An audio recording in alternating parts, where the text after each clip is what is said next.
Habakuk pasal 2 ayat 2. 1, 2, 3. Lalu Tuhan menjawab aku demikian.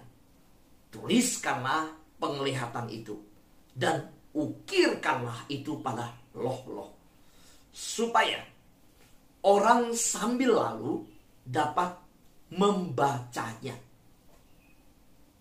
Sahabat doa yang saya kasih dalam Tuhan, Habakuk pasal 1 dan pasal 2 ada keunikannya. Kalau kita membaca pasal 1, kitab Habakuk di pasal 1 itu menuliskan apa yang Habakuk katakan kepada Tuhan. Tapi kalau di pasal 2, kita melihat Habakuk menulis kembali apa yang Tuhan katakan kepada dia. Jadi dua arah. Ya. Habakuk menulis apa yang dia sampaikan kepada Tuhan. Di pasal 2, yang Tuhan sampaikan ke dia, sekarang gilirannya Tuhan sampaikan ke dia, dia juga tulis. Kalau kita melihat pola ini juga terjadi di Mazmur. Daud juga begitu. Yang Daud sampaikan ke Tuhan, Daud tulis. Lalu yang Tuhan sampaikan ke dia, dia selanjutnya dia tulis. Dan bahkan beberapa bagian lain di dalam Alkitab, polanya demikian. Nah, apa yang dimaksud oleh Tuhan dengan pola yang seperti ini? Apa yang bisa kita pelajari? Dalam bagian firman Tuhan hari ini, seri ke-8 dari 14 seri khotbah mendengar suara Tuhan. Dalam seri ke-8 ini, saya mengajak kita belajar bersama-sama, yaitu menulis ya. Coba tuliskan doa kita. Coba tuliskan doa kita. Sahabat doa yang terkasih dalam Tuhan, menulis doa adalah sebuah doa kepada Tuhan. Ya. Menulis doa adalah sebuah doa ya yang dapat didengar. Ya. Karena gini, menuliskan doa itu sebuah doa. Jangan pikir itu bukan doa. Maka di dalam sahabat doa, beberapa yang diberikan pelayanan berdoa. Mereka berkata, apa yang mau didoakan? Saya tuliskan dulu, saya kirimkan. Terus ditanya, boleh nggak saya waktu berdoa membacakan? Boleh. Lalu ada yang bertanya, boleh nggak saya tuliskan tambahan beberapa? Boleh. Demikian juga ketika doa pembukaan. Saya ingat Ibu Mariana. Wah, tugas doa ini sebuah tugas yang begitu serius digumulin. Dia tuliskan dulu di malam harinya apa yang akan didoakan besok dalam doa pembukaan. Lalu ditanya, boleh nggak saya tulis dulu doa saya? Karena saya nggak bisa langsung lisan doa. Saudara, Tuhan bisa mendengar doa dalam pikiran kita yang kita tuangkan dalam bentuk tulisan. Itu juga doa. Jadi atas dasar itu saya sampaikan, saya mengerti dan saya pegang prinsip ini. Saya bilang boleh. Karena doa itu bukan bicara fasih lidah. Doa itu bicara ketulusan dari hati. Saudara kalau ikut sahabat doa seperti ini, kalau nggak tulus juga nggak ada gunanya. Saudara kalau saya tugaskan berdoa, saudara jengkel, nggak seneng, nggak nyaman, nggak suka, tapi saudara lakukan terpaksa. Ya ditugasin Pak Fusi, saya jalanin lah. Sebenarnya nggak mau. Nah nggak ada hasilnya saudara. Sama seperti saya melayani. Dalam mempersiapkan firman Tuhan, saya mengeluh seperti bangsa Israel, menggerutu, lalu melayani dengan tidak tulus, nggak akan diterima Tuhan. Saudara diberkati, saudara diberkati. Saya yang nggak diberkati, karena saya pelayanan dengan menggerutu. Nah yang tahu siapa? Tuhan yang tahu. Nah jadi dalam persiapan pelayanan kita, baik yang berdoa, memainkan puji-pujian musik, itu harus persiapan sungguh-sungguh. Ingat ya, jangan anggap sudah hebat, sudah biasa kok, udah biasa khotbah, udah biasa main musik, sudah biasa doa gampang lah. Lalu tidak persiapan, dengan sungguh-sungguh. Nah itu, ingat, orang lain diberkati, saudara, kita yang melayani, kita yang gak diberkati. Apalagi ketika menabur firman. Saya gentar dan takut. Kenapa? Kalau dalam pengajaran ada yang tidak sesuai firman Tuhan, seluruh yang mendengarkan dan yang akan mendengarkan di YouTube nanti, semua jalannya jadi salah karena diajarkan keliru. Contoh, tadi saya mendengar ngobrolan, dan mungkin saudara sering ngobrol, boleh nggak orang Kristen makan sesuatu yang bersisik? Kalau sudah Tuhan katakan, ya iya, itu iya. Ya, ingat bahwa Paulus mengajarkan, jangan keselamatan kita dikaitkan dengan makan dan minum. Keselamatan kita itu bergantung pada karya salib. Orang Kristen itu tuh tidak ada yang namanya makan ini jadi gak selamat, gak masuk surga. Dan di dalam pertemuan ilahi, Tuhan menyatakan kepada Petrus, Tuhan nyatakan apa? Apa yang aku bilang haram, jangan kamu haramkan. Tuhan bilang, makan. Saudara, kita bukan hidup di dalam perjanjian lama. Kita hidup di dalam pembaharuan perjanjian. Makanya disebut perjanjian baru. Karena itu, jangan karena makan dan minum, kita jadikan sebagai patokan keselamatan. Tetapi karya Kristus di salib, itulah keselamatan. Jadi, kekristenan itu beda sekali dengan yang lain. Kalau yang lain itu berdasarkan perbuatan. Kekristenan itu saya sebut sebagai agama iman. Tapi saya nggak lihat. Tuhan berkata, berbahagia mereka yang tidak melihat, namun percaya. Soalnya kita nggak lihat Yesus mati 2000 tahun lalu, tapi kita menerima karya keselamatan itu. Kita percaya keselamatan Kristus menebus kita di zaman ini dan di zaman yang sebelumnya. Lalu berdasarkan apa? Bukan berdasarkan yang lihat, berdasarkan iman, percaya. Percaya apa? Karena Tuhan bicara. Karena yang Tuhan ngomong. Karena dituliskan dalam Alkitab, aku percaya. Maka saya sampaikan, agama Kristen agama iman. Kita tidak akan berkenan sama Tuhan kalau tidak datang dengan iman. Jangan berharap dapat apapun kalau hati kita bimbang. Iman itu penting sekali. Nah, sekarang apa kaitan iman dengan doa? Di dalam doa kan kita beriman. So jangan begini, Tuhan, aku datang sama Tuhan. Ini Tuhan pergumulanku, salah sama Tuhan. Habis doa, amin, kita ambil lagi, kita pikul lagi. Datang sama Tuhan doa, Tuhan ini Tuhan, aku serahkan sama Tuhan. Habis doa serahkan sama Tuhan, amin. Habis amin, taruh lagi, pikul lagi. Doa lagi, Tuhan, aku serahkan sama Tuhan. Tuhan ini Tuhan, masalah pergumulanku. Terus ambil lagi, pikul lagi. Nah itu bukan iman namanya. Itu bimbang namanya. Kalau beriman serahkan ya serahkan sama Tuhan. Setelah itu jalani hidup dengan tanggung jawab di hadapan Tuhan. Sahabat doa yang terkasih dalam Tuhan. Karena itu ketika kita menuliskan doa, kita kan mengimani, menyatakan kepada Tuhan.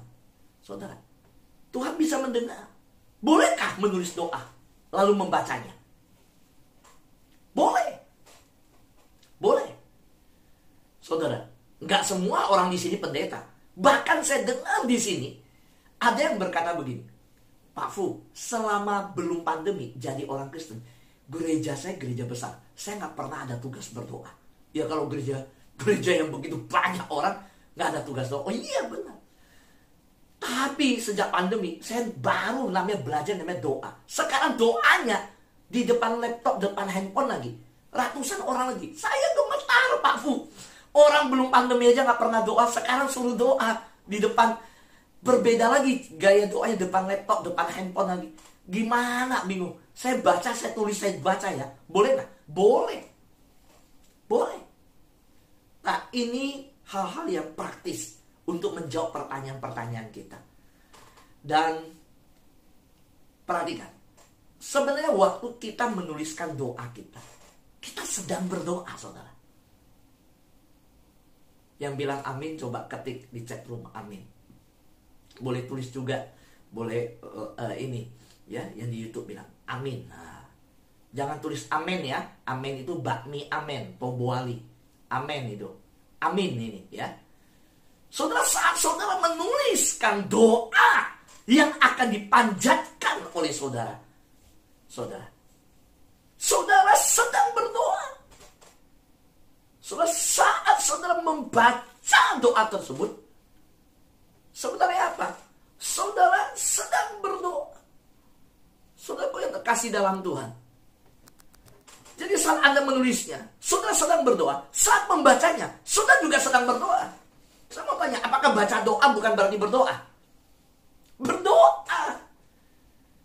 Saudara, kita perlu ingat, Yesus bahkan mengkritik pedas ahli Taurat dan Farisi, yang dengan begitu lancarnya fasihnya berdoa, sampai menampilkan di depan umum, di pojok-pojokan, di persimpangan jalan, di pasar. Tuhan bilang apa? Gak usah bertele-tele doamu. Masuk kamarmu, kunci pintumu, doa sama Bapa yang tersembunyi. Bapamu dengar doamu. Bahkan kadang kita kalau beban begitu berat, kita gak bisa doa loh. Kita cuma diem nangis di depan Tuhan di kamar. Air mata kita itu doa yang luar biasa di depan Tuhan. Sahabat doa yang terkasih dalam Tuhan. Sekarang, kenapa penting menuliskan doa?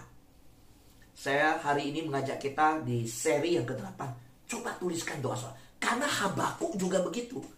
Habakuk berbicara kepada Tuhan. Dia tuliskan. Dan waktu dia mendengar yang Tuhan sampaikan, dia tuliskan. Kalau kita punya catatan jurnal rohani, perjalanan rohani, catatan doa, saudara akan terkagum. Saya mau tanya, masih punya nggak tulisan permohonan doa 5 tahun lalu? 3 tahun lalu? Kalau saudara pernah tuliskan di sebuah buku atau di handphone saudara, saudara waktu buka tanggal 11 Februari tahun 2020, saya pernah doa begini. Kita ingat loh. Sehingga waktu kita lemah, waktu kita bergumul, sesuatu yang berat, kita buka lagi doa kita. Kita lihat loh, buktinya dari tahun 2020 Februari tanggal 11, aku pernah doa begini. Dijawab Tuhan tuh. Nah, kita ada catatannya, saudara. Kita ada catatannya. Sehingga catatan itu, kita melihat jawaban-jawaban Tuhan di dalamnya. Kita tidak melupakan kebaikan Tuhan. Jadi kalau hari ini ada yang menyerah ketika berdoa, ada yang berkata, Tuhan nggak jawab doa saya. Kenapa Tuhan nggak dengar saya? Benar, kamu yakin Tuhan nggak dengar? Jadi orang Kristen udah berapa tahun? Dari dulu berapa doa yang udah dipanjatkan? Berapa yang udah dijawab? Pasti ada yang sudah dijawab. Tidak mungkin dalam hidup kita, sepanjang doa kita dan menjadi orang Kristen sejak kita berdoa, gak ada doa yang dijawab Tuhan. Gak mungkin. Pasti sudah ada yang dijawab. Kita yang lupa. Kita lupa. Karena itu, coba catat deh. Coba catat. Saudara, coba catat pergumulan. Apa? Oh, saya pernah pingin punya ini, saya doa sama Tuhan, ajak keluarga. Coba tulis. Waktu masukkan anakmu ke kuliah, saudara minta didoakan oleh pendeta. Coba tulis. Tahun berapa? Waktu itu minta. Saudara tunjukkan buku itu ke anak kamu yang wisuda. Wisuda itu bukan hanya kasih bunga, saudara. Nih, ini buku catatan mama sejak kamu ke sekolah. Tentang doa untuk kamu waktu di sekolah. Waktu itu matematika kamu anjlok. Waktu kamu mau tes di negeri, mama bergumul doa puasa. Tulisin di situ perjalanan rohani. Waktu wisuda, nih, mama kasih bukunya. Buku apa, mah? Udah lulus kuliah dikasih buku lagi baca. Saya udah bosen kuliah, pikirnya udah gak usah baca-baca. Ini buku luar biasa, bukan sembarangan. Nih kamu baca. Dia buka. Waduh, waktu aku SMP, pernah mama aku gak punya uang bayar sekolah. Ini nih, tahun berapa dia doa, dia minta. Wah, saudara akan lihat. Perjalanan rohani saudara akan menjadi sebuah perjalanan rohani yang mengedukasi, mendidik anak-anak kita. Tulis. Sahabat doa yang terkasih Tuhan, Habakuk menulis, Mazmur menulis perjalanan rohani mereka, bahkan doa mereka kepada Tuhan, mereka tulis. Soal kebiasaan rohani membuat jurnal, ya tulisan ya. Saudara sekarang bisa tulis di handphone juga ya, apa di sebuah buku, ada di satu tempat saya tulis. Itu adalah hal yang harus dipraktekkan oleh anak-anak Tuhan. Saudara tulis. Saudara, jurnal rohani adalah pelajaran yang didapat dari perjalanan rohani. Saya ulangi ya, jurnal rohani adalah pelajaran yang didapat dari perjalanan rohani bersama Tuhan. Dan apa yang telah Tuhan ajarkan kepada kita. Itu artinya jurnal rohani. Ayo saya dorong, saya semangatkan kita. Semua sahabat doa mulai hari ini. Coba ambil buku atau siapkan handphone di mana semua tulis. Coba mulai hari tuliskanlah. Tuliskan pengalaman saudara di dalam memohon sesuatu kepada Tuhan. Coba tulis. Mungkin yang pernah ngalamin COVID, yang pernah ngalamin di masa COVID ini ekonomi begitu anjlok. So tulis di situ. Waktu-waktu saudara kita mulai lelah, kita mulai capek dengan pergumulan kita. Bahkan doa pun kita males, kita mulai merasa lelah dalam doa. Coba buka buku itu, baca lagi. Setiap doa yang sudah dijawab, coba kasih conteng. Coba tulis dengan bolpen merah. Saudara akan lihat, ternyata lebih banyak doa yang sudah dijawab Tuhan yang terjawab dibanding yang belum terjawab. Pada waktu anak Tuhan berkata, ada banyak doa yang saya dijawab. Ayo, saya tantang. Tuliskan doamu mulai hari ini. Tahun depan bulan Februari kita buka bukunya, saudara baca. Saya mau tanya, lebih banyak yang dijawab Tuhan atau yang tidak dijawab Tuhan? Saya yakin banyak yang dijawab Tuhan, hanya sedikit yang belum dijawab. Itu pun bukan tidak dijawab. Tunggu waktunya Tuhan.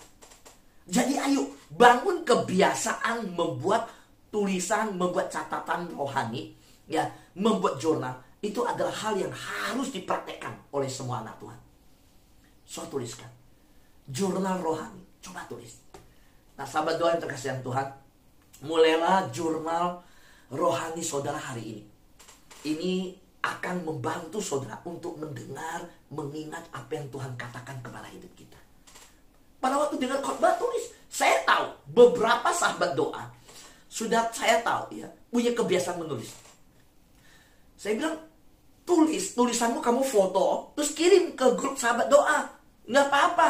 Kalau kirim gambar itu boleh. Kan tulisan tangan kita dengan khotbah. Rema yang kita dapat. Di foto, ditulis. Dikirim ke WhatsApp grup. Nggak apa-apa.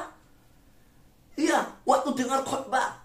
Ada banyak sahabat doa anak Tuhan di sini saya tahu. Mereka menulis.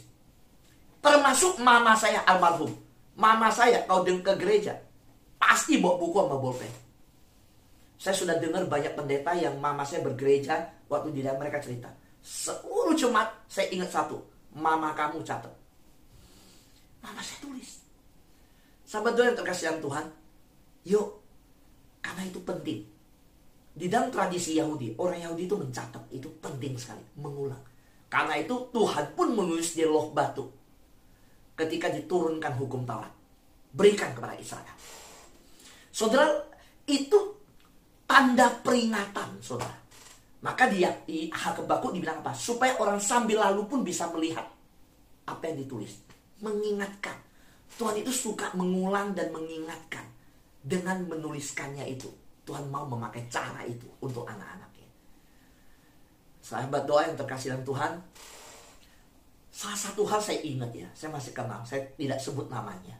Saya pernah membimbing seorang anak Tuhan. Yang dulu sebagai jemaat saya. Saya kagum. Dia jadi mahasiswa. Dia punya satu buku. Kalau ini buku menulis perpuluhan. Dan sekarang dia menjadi seorang kontraktor. Pengusaha yang begitu sukses. Dan dia berkata apa? Saya kagum sama Tuhan Pak Fu. Lalu dia bilang, Pak Fu tahu saya punya satu buku. Buku apa? Buku perpuluhan. Jadi waktu saya jadi mahasiswa dapat uang berapa dari orang tua. Saya perpuluhan saya. Sejak hari itu Tuhan nggak tahu kenapa Tuhan mengajar dia untuk menuliskan. Karena Tuhan mau mengajarkan sebuah perjalanan rohani. Dan dia tulis. Dan benar, sampai hari ini anaknya 3. Anaknya 2 sudah selesai kuliah. Dan buku catatan tiap bulan perpuluhan berapa dia punya, dia catat. Dan saudara tahu, yang dia kagum apa? Yang dia perpuluhan hari ini dengan waktu dia kuliah jauh lebih besar. Artinya apa kalau jauh lebih besar? Berarti kan Tuhan pelihara. Berarti Tuhan terus tambahkan. Berarti terbukti cara Tuhan memelihara itu. Jadi kenapa takut? Dia bilang ketika rumah yang dia bangun belum terjual laku, ruko-ruko yang dia bangun, kontrak-kontrak pembangunan yang dia belum selesaikan, dia mulai khawatir. Dia buka buku itu, dia lihat Tuhan pelihara kok. Nggak takut. Nah yuk, hari ini coba tuliskan doa saudara. Apapun doa itu nggak sama lo. Coba tulis. Ya. Nah, sekarang saya mengajarkan satu hal dalam merenung, yaitu gini. Waktu saudara kita mau berdoa, Pak Fu, saya mau menulis dari mana? Coba tulisin sifat Tuhan yang saudara suka. Ya kan? Allah El Shaddai, Jehovah Rafa, Jehovah Jireh. Saudara, saya paling ingat satu, yaitu Jehovah Jireh.